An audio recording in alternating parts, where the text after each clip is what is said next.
জগন্নাথ ধাম উদ্বোধন করছে, সেখানে দিলীপ ঘোষ হাজির হয়ে যাচ্ছে। দিলীপ ঘোষের বিয়েতে ফুল মিষ্টি শাড়ি পাঠিয়ে দিচ্ছে, শুভেচ্ছা বার্তা পাঠাচ্ছে মমতা ব্যানার্জি। আইনের শাসন চলছে না, শাসকের আইন চলছে বলে এটা হচ্ছে। শওকত মোল্লা কোথায় লুকোবে তার জায়গা এখন থেকে খুঁজছে। বারবার এই আক্রমণ আমরা মেনে নেব না।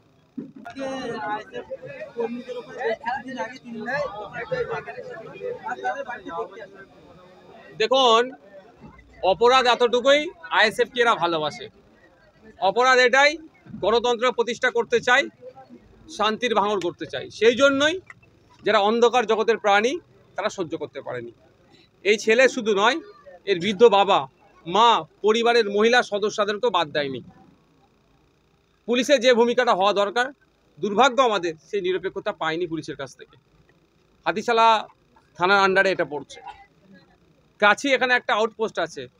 তারপরেও যে যারা মহিলাদের উপর আক্রমণ করলো, বৃদ্ধকেও ছাড়লো না। বৃদ্ধ মহিলাটির ভয়ঙ্কর অবস্থা, একজন হসপিটালাইজ ছিল। এদের বিরুদ্ধে প্রশাসন কিছু ব্যবস্থা গ্রহণ করেনি। তা বলে যারা অন্যায় করেছে আমরা মারের বদলাতে মার দিতে বলতে পারি না, সেই রাজনীতি আমরা করি না।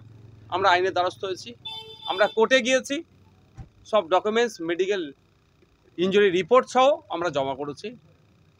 বারবার এই আক্রমণ আমরা মেনে নেব না।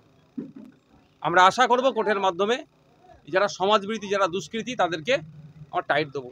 আর তারা যদি মনে করে শওকত মোল্লার হাত মাথায় আছে, এটুকু বলে রাখি, শওকত মোল্লাই আগামী দিনে কোথায় লুকোবে সে জায়গায় সে এখন থেকে খুঁজছে।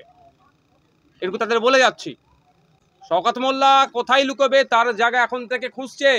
কোন দল সে করবে আগামী দিনে 2026-এর পরে, সে এখন থেকে ঠিক করছে। কারণ তার দল বদলানো অভ্যাস আছে। 2011 সালের পালা বদলের পরে সেও তার গায়ের জার্সি বদলে দিয়েছিল। আর যারা শওকত মোল্লার কথা শুনে এই ধরনের হামলা করছেন, তাদের উদ্দেশ্যে বলছি, শুধরে যান, নাহলে আইনের মাধ্যমে এমন টাইট দেব, কেউ আপনাকে কিন্তু তখন রক্ষা করতে পারবে না। এটুকু মাথায় রাখবেন, এটুকু মাথায় রাখবেন। যারা হামলা করেছে তাদের থেকে বড় নেতা কিন্তু আরাবুল ইসলাম ছিল। আমাদেরই পেনের খোঁচাতে সর্বপ্রথম অ্যারেস্ট হয়েছিল, সেটাকে মাথায় রাখবেন কিন্তু আপনারা। ভাইজান, আইন কি শুধু বিরোধীদের জন্য? আইএসএফ করলে জেল কাটতে হচ্ছে, মার খেতে হচ্ছে। এটা আইনের শাসন চলছে না, শাসকের আইন চলছে বলে এটা হচ্ছে। এটার থেকে তো পরিত্রাণ পেতে চাইছি। আজকে এখানে সংখ্যালঘু পরিবারকে এসে মেরে ফাটিয়ে দিয়ে চলে যাচ্ছে, মহিলা পুরুষ নির্বিশেষে আক্রান্ত হচ্ছে। উত্তরপ্রদেশে এই ঘটনাটা ঘটলে, যদি উত্তরপ্রদেশে এটা বিজেপি করতো, আজকে পশ্চিমবাংলার বুদ্ধিজীবীরা অনেক কিছু বলতো, সংখ্যালঘু মুসলমানদের উপর আক্রমণ হচ্ছে। উত্তরপ্রদেশে সংখ্যালঘু মুসলমানদের উপর আক্রমণ হয়, আক্রমণকারী দলটা হচ্ছে বিজেপি, তাদের ধর্মীয় পরিচয়টা মুসলমান নয় তারা। আর পশ্চিমবাংলায় সংখ্যালঘু মুসলমানদের উপর আক্রমণ হয়, আক্রমণকারী দলটার নাম হচ্ছে তৃণমূল, আর যারা আক্রমণ করছে তাদের ধর্মীয় পরিচয়টা হচ্ছে মুসলমান। তাহলে উত্তরপ্রদেশ আর পশ্চিমবাংলার মধ্যে পার্থক্য আমরা কিছুই দেখতে পাচ্ছি না। আরও ভয়ঙ্কর অবস্থা, এখানে মুসলমানকে দিয়ে মুসলমানকে আক্রান্ত করছে। আমাদের ভাঙড়ি রেজ্জাক খাঁ, তার রাজনৈতিক পরিচয় আলাদা হতে পারে, তাকে খুন করলো কে? শওকত ঘনিষ্ঠরা। খুন হলো কে? শওকত ঘনিষ্ঠ। তাহলে উত্তরপ্রদেশের থেকেও আমরা ভোট দিলাম 2021 সালে অনেকে, যে তৃণমূলকে ভোট দিয়ে ক্ষমতায় আনো, কারণ উত্তরপ্রদেশের মতো অবস্থা না পশ্চিমবাংলার হয়ে যায়।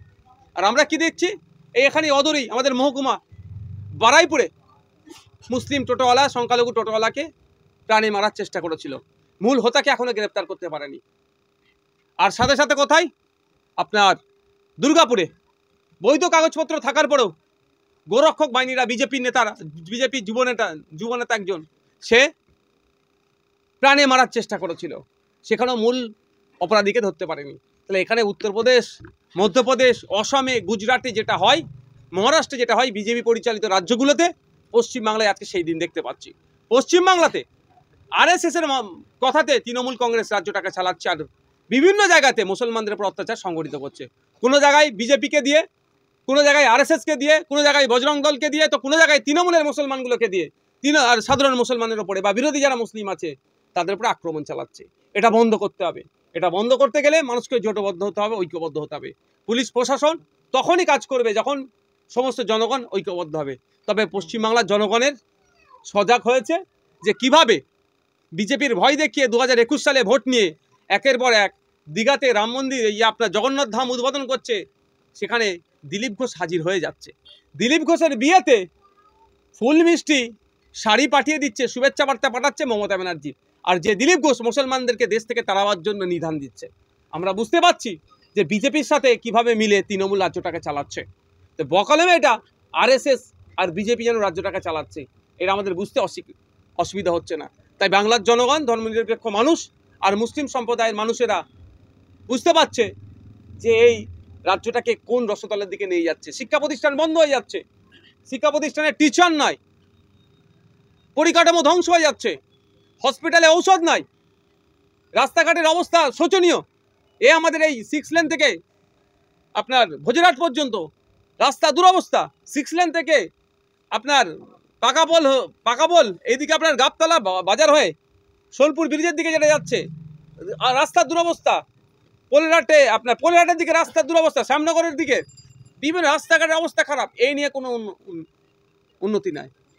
এই রাস্তা সারাবার কোনো প্রশ্ন নাই। কি হচ্ছে যে আইএসএফকে আটকাতে হবে। আইএসএফের কি অপরাধ?